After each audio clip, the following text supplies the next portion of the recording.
Hello, this is the news live for November 30th, 2012 with Alfred Lamont Weber. The news live with Alfred Lamont Weber is streamed live every Friday at 6 p.m. Pacific, 7 p.m. Mountain, 8 p.m. Central, 9 p.m. Eastern, and 1 a.m. GMT at youtube.com/exopoliticstv.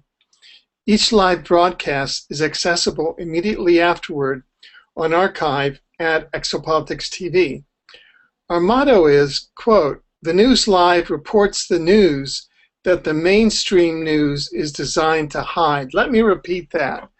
The news live reports the news that the mainstream news is designed to hide. Now, what's our headline for this week, November 30th?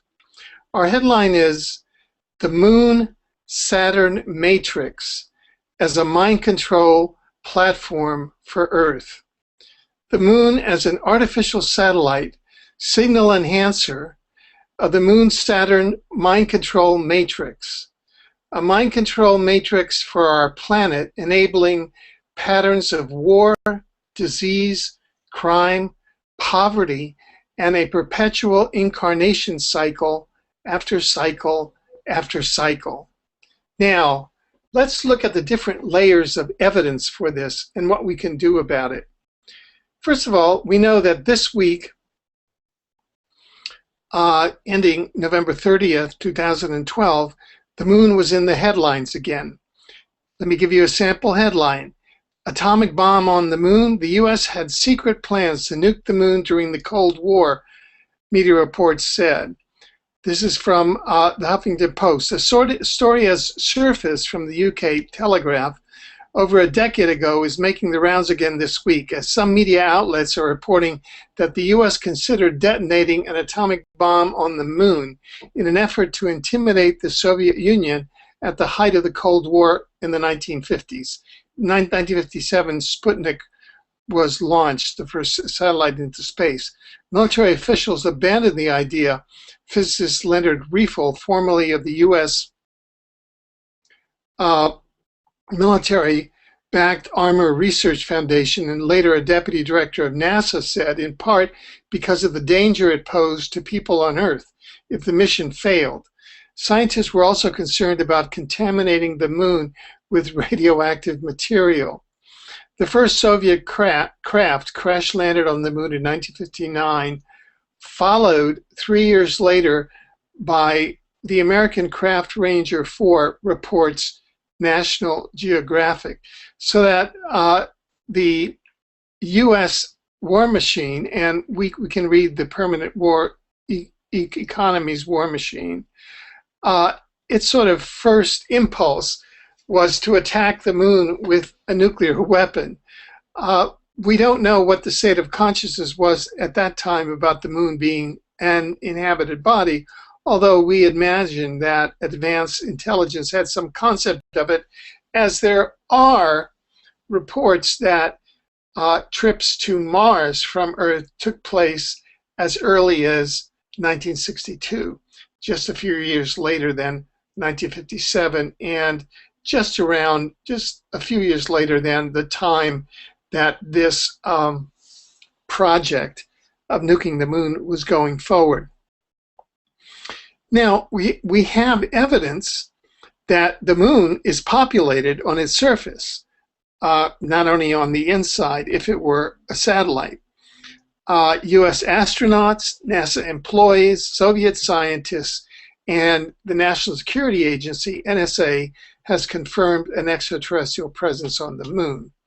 There are confirmed reports of an extraterrestrial presence on the moon, both from US astronauts who have visited the moon, from NASA employees, from Soviet scientists, and observers of the NASA moon visits, and from witnessed NSA, National Security Agency, reports on a moon base on the far side, dark side of the moon.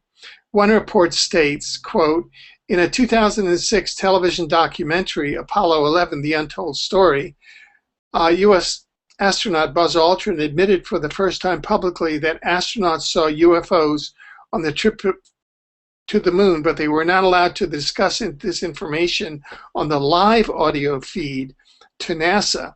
He stated that he felt it would have caused a, quote, panic. Moreover, according to a former NASA employee, Otto Binder, unnamed radio hams with their own VHF receiving facilities that bypassed NASA's broadcasting outlets picked up the following exchange. This is during Apollo 11. NASA, what's there? Mission Control calling Apollo 11. Apollo 11. These babies are huge, sir. Enormous. Oh my God, you wouldn't believe it. I'm telling you, there are other spacecraft out there lined up on the far side of the crater edge. They're on the moon watching us. And this transmission from Apollo 11 back to Mission Control in Houston bypassed the public broadcasting outlets of NASA, but was picked up by radio hams, according to NASA employee Otto Binder.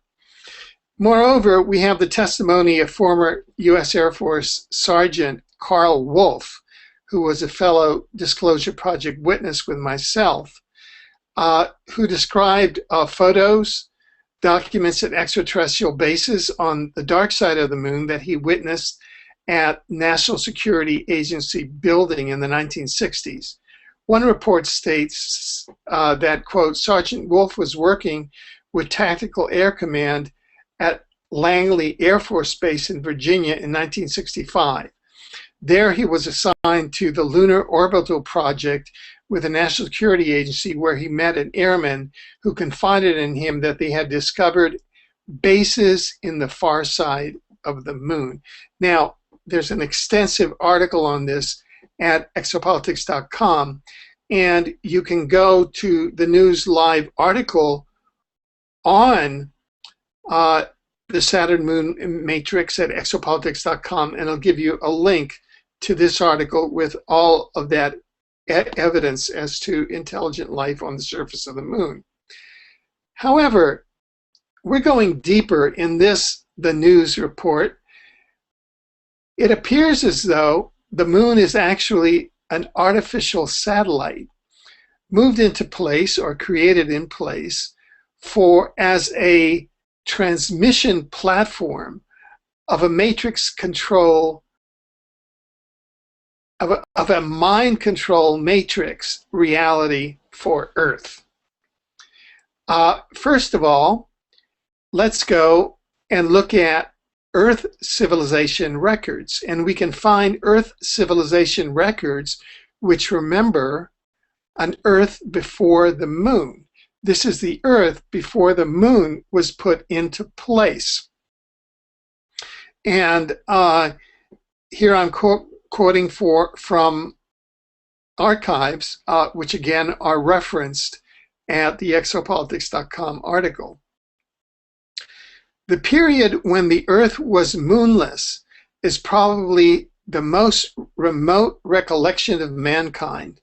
Democritus and Anaxagoras taught that there was a time when the Earth was without the moon. Aristotle taught that Arcadia in Greece, before being inhabited by the Hellenes, had a population of Pelasgians, and that these aborigines occupied the land already before there was a moon in the sky above the Earth. For this reason, they were called proselynes. So here we have a tribe that was actually, whose name was given because they occupied a specific piece of territory before there was a moon above the Earth. Apollonius of Rhodes mentioned the time, quote, when not all the orbs were yet in the heavens, before the Danai and Deculian races came into existence, and only the Arcadians lived, of whom it is said they dwelt on mountains and fed on acorns before there was a moon. End of quote.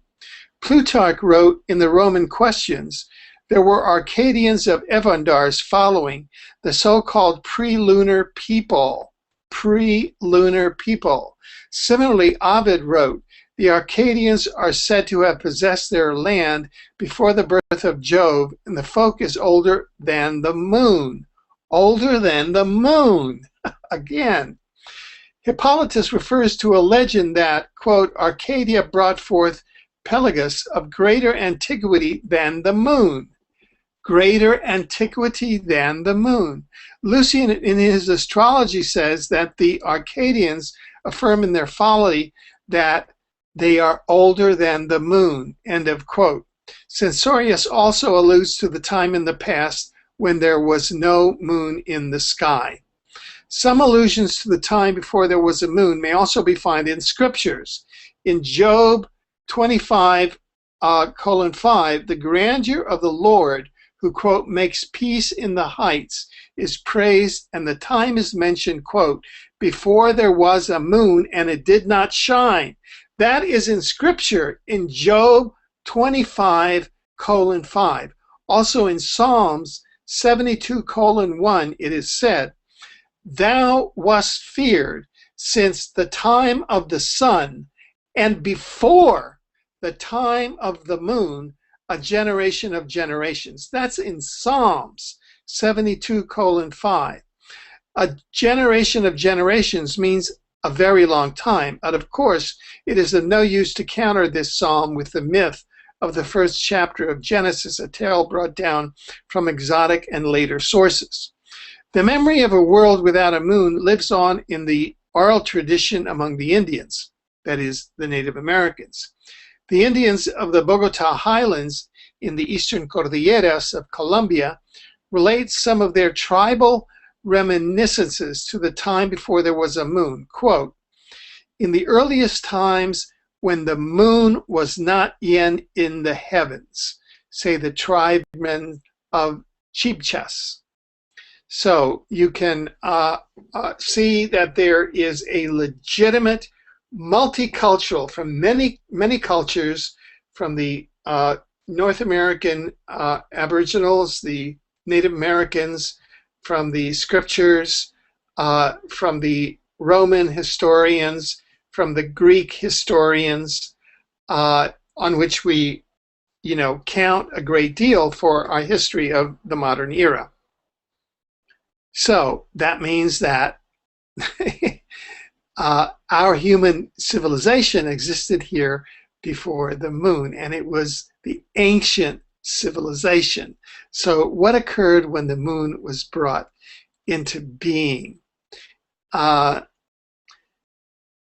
Well, there are some theories, and they seem to be based on a great deal of research, that the moon is in fact an artificial satellite, a platform that is a frequency enhancer of a mind control matrix that is itself a frequency that creates a virtual reality for humanity that has various functions.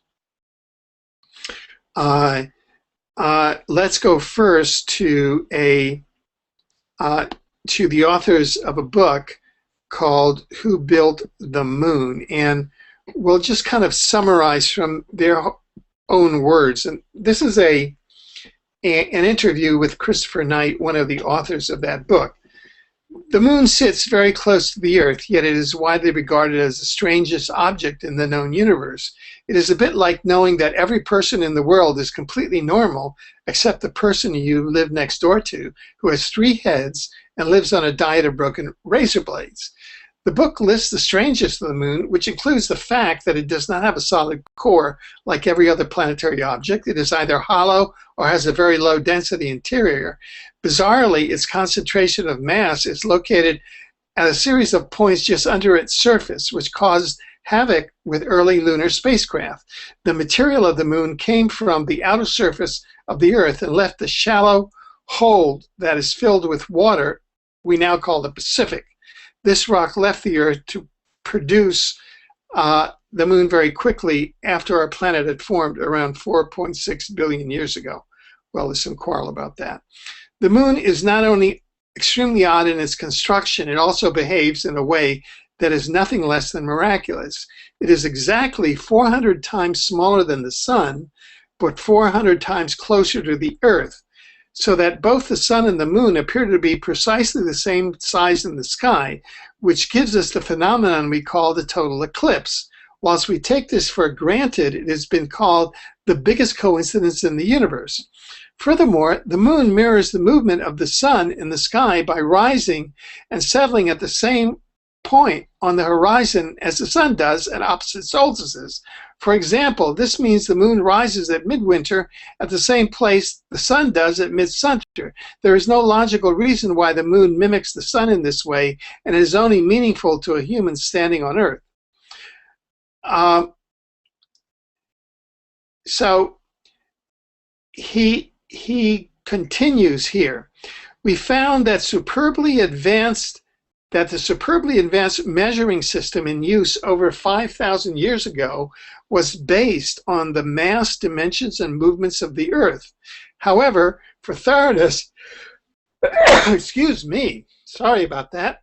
For thoroughness, we checked every planet and moon in the solar system to see if there was any pattern. Amazingly, it worked perfectly for every aspect of the moon, but did not apply at all to any other body except the sun. It's as though we had found a blueprint where the moon had been manufactured using every specific units taken from Earth's relationship with the sun. The more we looked, everything fitted perfectly in every conceivable way. The questioner says, most astoundingly, you found that an ancient system of geometry and measurement used in the Stone Age works perfectly on the moon. What exactly is this system, and how could the ancients have attained this knowledge? It is not possible to describe the greatness of this ancient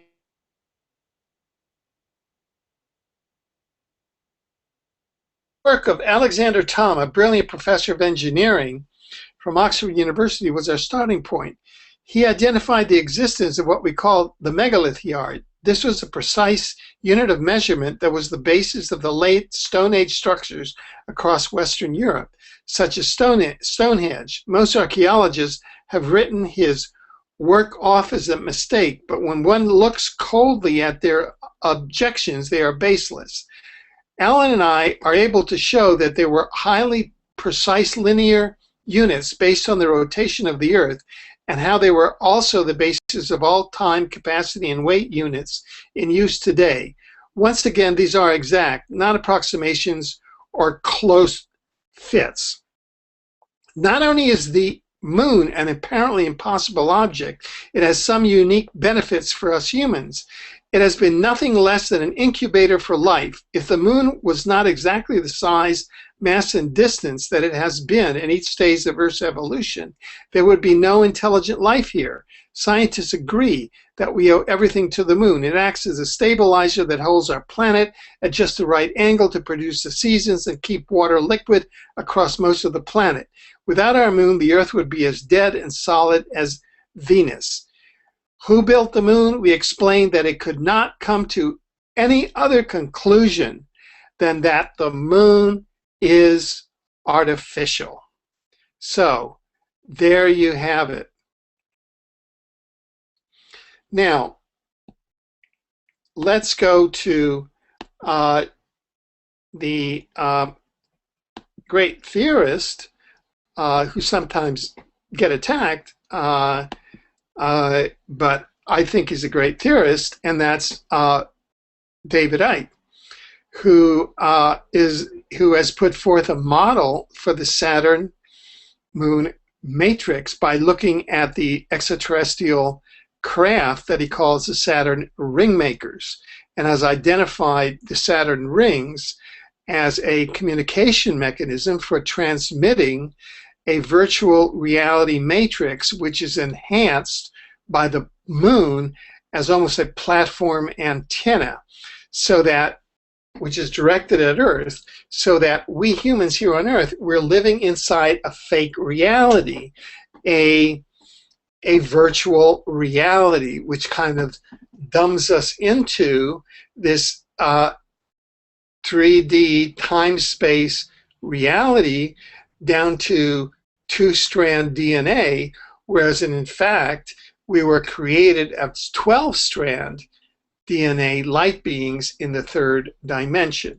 So that first of all, this virtual Saturn moon matrix enforces the two-strand DNA virtual reality matrix. And that was first imposed, we know, 280,000 years ago, when the Anunnaki ETs landed at Adam's calendar using sound technology. They reduced our 12-strand DNA down to two-strand DNA, thus limiting humanity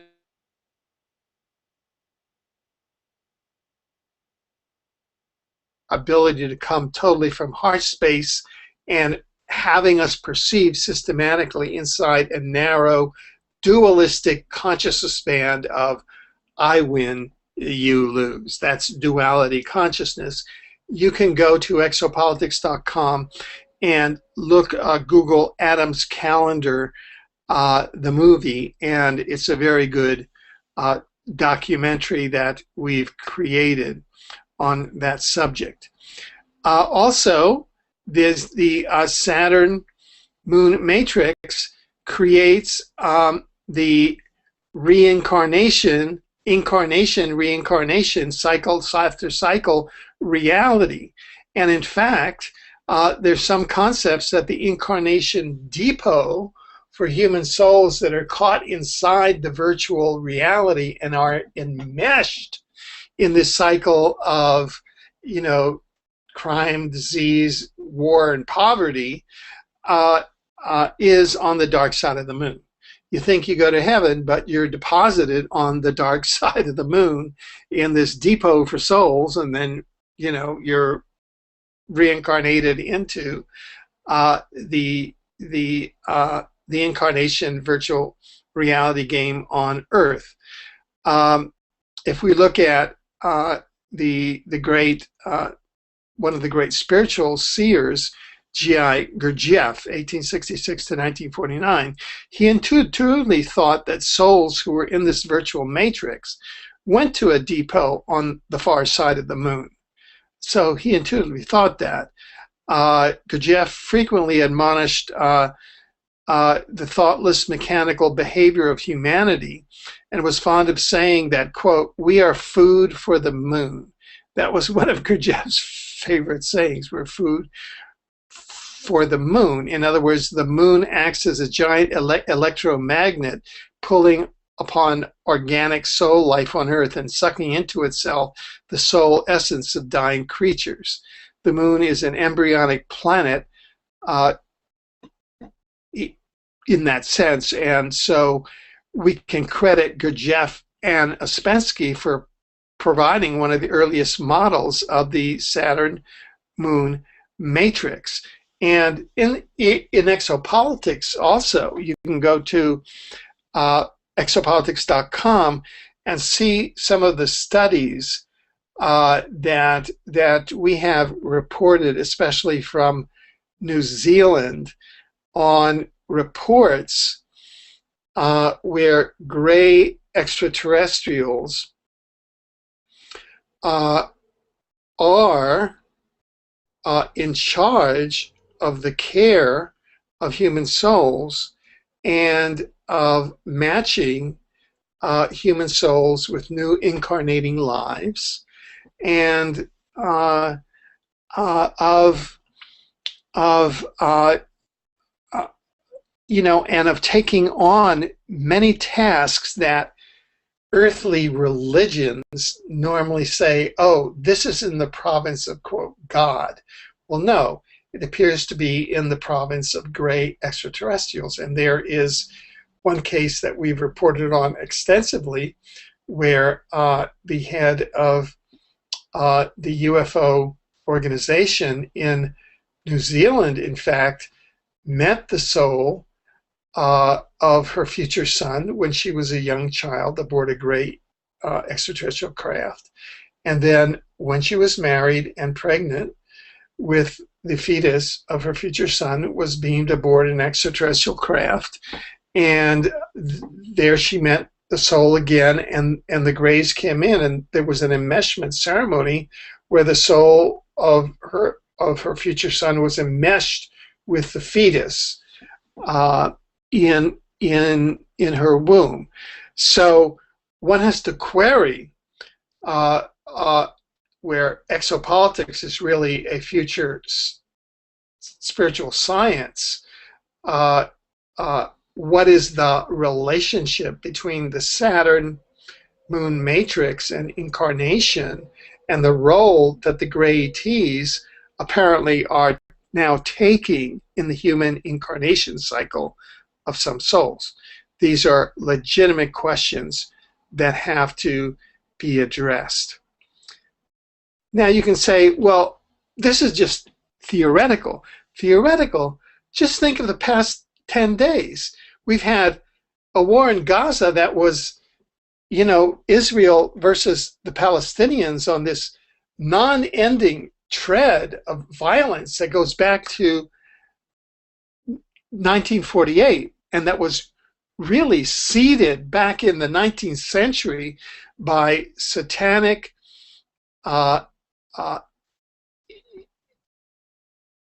Illuminati bloodline bankers that conceived of the concept of Israel that would be a perpetual war machine in the Middle East, and that way World War III would start as a confrontation of Europe, Israel, and the United States between the Arabs, and that's in fact what is happening now. We have the war in Syria. We have at any one time about 150 wars on this planet. We have world public and private debt. We have starvation on this planet. We have war, disease, crime, and poverty at an enormous rate. And all of this, for example, the entire war industry and the entire debt industry and the starvation industry is created when traced back to one strain of bloodline bankers who created communism, Bolshevism. They controlled Nazism and functioned and funded it. They control hyper-capitalism, and they have to be tuned in and in consort with the Saturn moon matrix signals, where they, you know, most especially know how to work the virtual reality of duality and really get into it. And so, although we can bemoan this reality that we incarnate into of duality here on Earth, it is a virtual reality, and it's a virtual reality of programmed war, disease, crime, and poverty, and programmed incarnation after incarnation into this in a machine that is composed up at the Saturn rings, possibly through this model, but certainly through the moon. And so this news, which we're releasing today, is a call to consciousness, to people become conscious as to what's really causing all of this, that we all become conscious as human souls to what we're in and become source oriented, so that we can then seek what's the solution. The solution is to seek exopolitical allies, that is, advanced extraterrestrial and interdimensional allies who are ethical and who can help us escape out of the matrix that was imposed upon us without our consent by some higher power which is still operating the Saturn moon matrix. Thank you for listening, and please pass this word on. It is the ultimate source of our liberation in the deepest possible way. I'm Alfred Lambermont Weber. This is the News Live. May you have a wonderful day, night, and week, and expect a miracle, because life is miraculous.